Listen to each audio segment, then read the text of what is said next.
Hola, buen día. Hoy hablaremos de lo que tratan las necesidades educativas permanentes. Estas son aquellas que presenta una persona durante toda su vida y periodo estudiantil.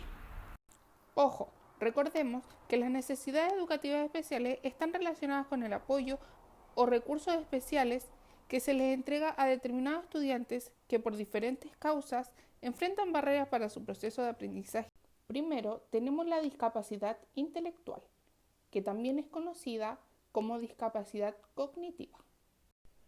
Esta implica dificultades considerables tanto en la capacidad intelectual como en la capacidad de adaptación. En la capacidad intelectual tenemos menor a 70 y en la capacidad de adaptación tenemos dos o más de las siguientes áreas, que pueden ser comunicación, cuidado personal, vida doméstica, habilidades sociales, interpersonales, utilización de recursos comunitarios, autocontrol, habilidades académicas, trabajo, ocio, salud y seguridad. Puede haber una detección temprana siempre y cuando tengamos en cuenta los siguientes puntos. Se sientan, gatean o caminan más tarde que los demás niños. Aprenden a hablar más tarde o tienen dificultad para aprender. Tienen dificultad para entender las normas sociales. También pueden tener dificultad para percibir consecuencias de sus actos. Tienen dificultad para resolver problemas o para pensar con lógica. Su normativa vigente es el Decreto 87, el cual determina estructura educacional para estudiantes con discapacidad intelectual. Aprueba planes y programas de estudio para alumnos con discapacidad intelectual. Niveles y ciclos, objetivos por área, evaluación educativa y promoción escolar. Luego tenemos la discapacidad auditiva. Este tipo de discapacidad se muestra por una disminución total o parcial de la audición en uno o en ambos oídos. Tenemos la leve, la moderada y la grave, que corresponden a una hipoacusia. Luego tenemos la profunda, que correspondería a la sordera. Puede haber una detección temprana cuando nos fijemos en los siguientes puntos. Cuando el niño responde a sonidos familiares en el medio, se asusta, atiende, se dirige hacia el sonido o reconoce sonidos, o también cuando reconoce o explora los objetos, personas, lugares y actividades. ¿Qué medios utiliza esta exploración? Esta se refiere a lo visual, a lo táctil, a la auditiva o centra su atención sobre los elementos del contexto. ¿Cómo responde el niño o niña al llamado de sus pares? Eso también tenemos que tomarlo en cuenta. O también si presta atención a imágenes, vibraciones o texturas. Su normativa vigente es el Decreto 86. Este aprueba planes y programas para estudiantes con trastornos de la comunicación. Y en el artículo 4 menciona que los alumnos deberán integrarse a la enseñanza regular, pudiendo o no recibir el apoyo especializado paralelo. Y los alumnos que no puedan integrarse podrán continuar su escolaridad en una escuela especial. Luego tenemos la discapacidad visual. Este tipo de discapacidad se muestra por una disminución total o parcial de la vista. Tenemos que tomar en cuenta el campo visual, que se refiere al espacio, y la agudeza visual, que son los objetos. Si son normal o leve, moderada, grave o ceguera. Podemos ver una detección temprana si hay antecedentes familiares de dificultades visuales provocadas por enfermedades de origen genético, que el bebé no siga a la luz, juguetes u otros objetos con la mirada, que el bebé no estire los brazos al ver personas cercanas a él. Al hablar frente a él, él gira su cabeza poniendo atención con su oído en desmedro del contacto visual, otro objeto que podrían llamar su atención. Tropieza frecuentemente con los objetos que lo rodean, hay que tener ojo con eso igual.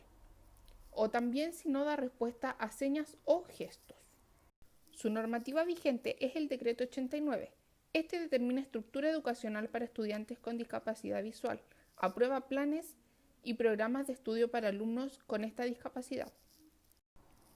A continuación hablaremos de la discapacidad motora. Esta significa movilidad reducida. Suele ser una secuela. Se manifiesta con alteraciones generales o específicas, dificultando el desplazamiento de las personas, haciéndolo lento y difícil. Pese a no ser la única causante, muchas veces la discapacidad motora está asociada a una parálisis cerebral.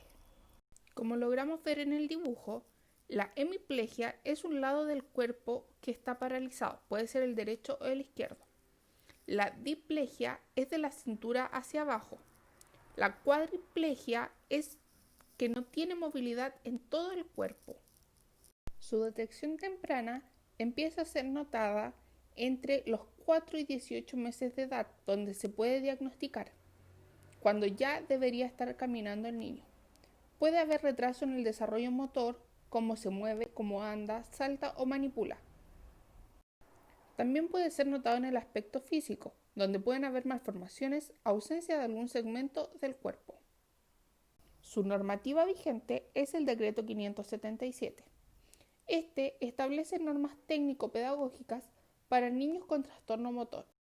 El artículo número 3 habla del acuerdo al nivel de inteligencia y en relación al déficit predominante. El trastorno del espectro autista es una condición neurológica que dura toda la vida. Se caracteriza por disfunción en la interacción social, comunicación y flexibilidad conductual, además de presencia de comportamientos especiales. Este se detecta a edad temprana del niño, ya que tiene poco contacto visual, menor sonrisa social y no responden al nombre. Suelen tener irritabilidad e intensa respuesta sensorial, pobre regulación de emociones negativas, retraso del lenguaje expresivo y hablado. Su normativa vigente es el Decreto 815. Este establece normas técnico-pedagógicas para atender educandos con graves alteraciones en la capacidad de relación y comunicación que alteran su adaptación social, comportamiento y desarrollo individual. Y aparte, aprueba planes y programas de estudio integral funcional. Luego tenemos la disfasia. Esta es la pérdida parcial del habla debido a su lesión cerebral. Se caracteriza por importantes dificultades específicas para la estructuración del mismo y aparte un retraso cronológico en la adquisición del lenguaje.